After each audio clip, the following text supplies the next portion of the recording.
Hello everyone. This is Ohen here with two gameplays for you, both featuring angling and how important they are to staying alive, keeping your hit points healthy, and with that, how to then attack the enemy and pick your targets. Now, the first gameplay is again of myself and two others, and to somewhat make the gameplay even, we had brought two IS-3s, one being for me and the other one being for the enemy team in this case. And another tank that was given to the enemy team was a Super Pershing that was only firing high explosive at the time to somewhat make the gameplay balanced.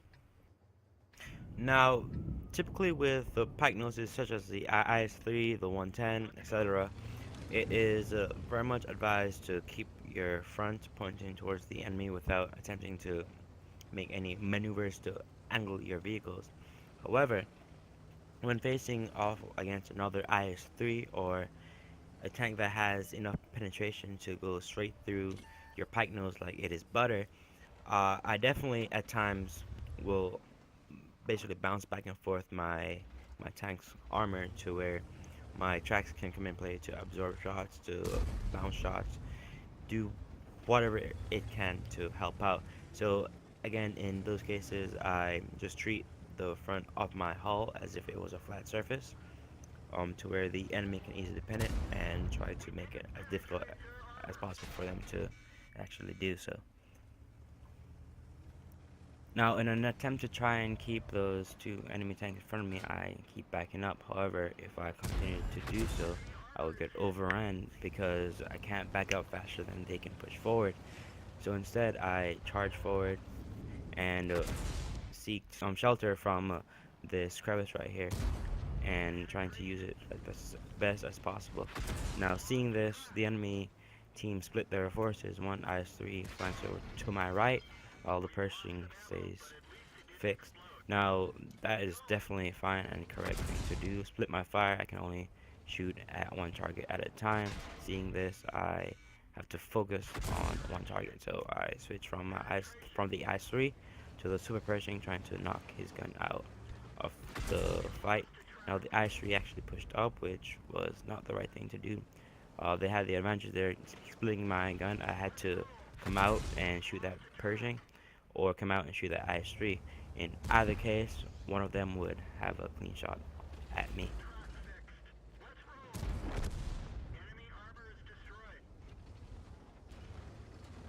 Now facing off with the IS-3, he's trying to actually hit my cupolas, which are at the rear of the tank, and because I'm on a incline and he's on a lower altitude than myself, it's actually difficult for him to hit those small targets. And trying to use that to my advantage, I stayed up there, but as soon as he went down, he could have had shot at my hull. So I charged him, and again, I made a mistake there because at that angle, the IS-3 could have easily aimed down into my hull. Now, trying to have a dance there, I bounced that shot and keep on putting pressure on that on the tank. Now, trying to use that rise, I was attempting to actually keep it to where my hull armor was at an angle to where the IS-3 had fired down, it would have bounced. However, that was happening to me, which I did not want, so I pulled back and it followed, and giving me opportunities on equal ground to aim at his cupola, and just like how he is at mine now.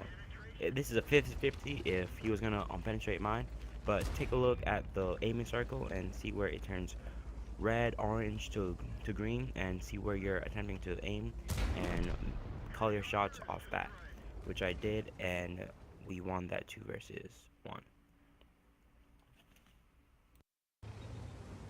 Now here we are in the Chinese Tier 10 medium tank, the 121, trying to again showcase one, both the angling tactic that I attempted to use in the previous gameplay, and the and the importance of picking your targets and prioritizing the guns to be killed first, and to then focus on a single tank. Now I make it somewhat of a habit to actually come to this location in my medium tanks that have good turret armor, and because this is just simply a great spot for them. Now we see two tanks aggressing here, and we get punished for putting a shot into that T10. Did not realize that that T55 A was at that location trying to get a shot on him. Not turned out quite successful. However, very fortunate to bounce shots from the enemy team here. Now it's very tricky here to actually engage tanks when they're held down, but that Jagdtiger made a mistake there. Not sure what exactly he was doing, but we will take it nonetheless. Now the 121, it has fairly huge cupolas on the top of its turret, which no doubt this Jagdtiger will definitely punish me for. And seeing the map and how the entire team has been spread out, I have decided to attempt to lock down these five tanks as effectively as possible, trying to hold them here for as long as possible. And seeing that I had backed off, they actually started to be more aggressive and to push me, which is definitely the right thing to do. At this time, it's 4 against 1. The odds are against me. Now, this T10, I know that I have to take him out to have effective shots on them, because as soon as I fire, he's just going to, at liberty, come around that corner and put a shot into me uncontested. Now, punishing his aggressiveness by taking his life, we now have to focus on the target that is the most right of the cover that we are in, and that shot should have waited because now I have easy shots on the side of that Conqueror.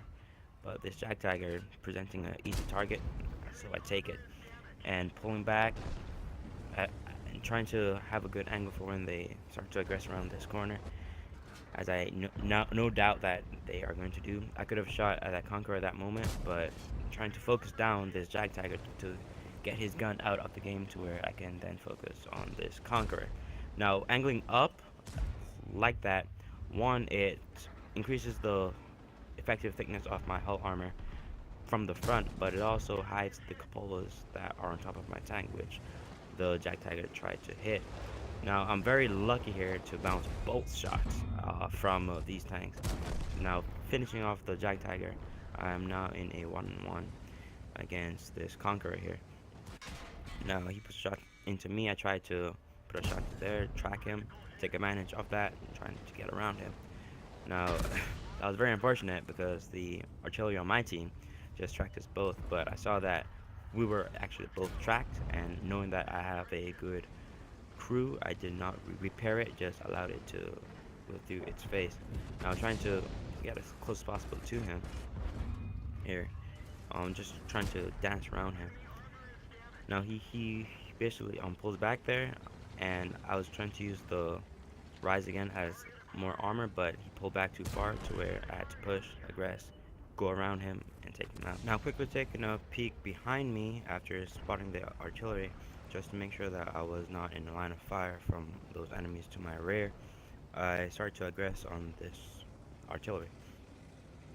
Now, trying to actually bait a shot here, I poked out a bit and pulled back immediately, and I got the shot, but honestly wish I hadn't, excuse me there, honestly wish I had not gotten it, but it is what it is. Keep on going. I fix my tracks. I put a shot into him, see that he's trying to ram. I dodge it, electing to actually put another shell into him than trying to get taken out by a suicide ram. Now, coming back out, put a shot into him. Now, I even get tracked at this moment. Now, versing a 1 versus 6, I wish I could pull it out, but sorry, but I'm not that good of a player. I'm decent. I'm not anything superb, and I get shut down.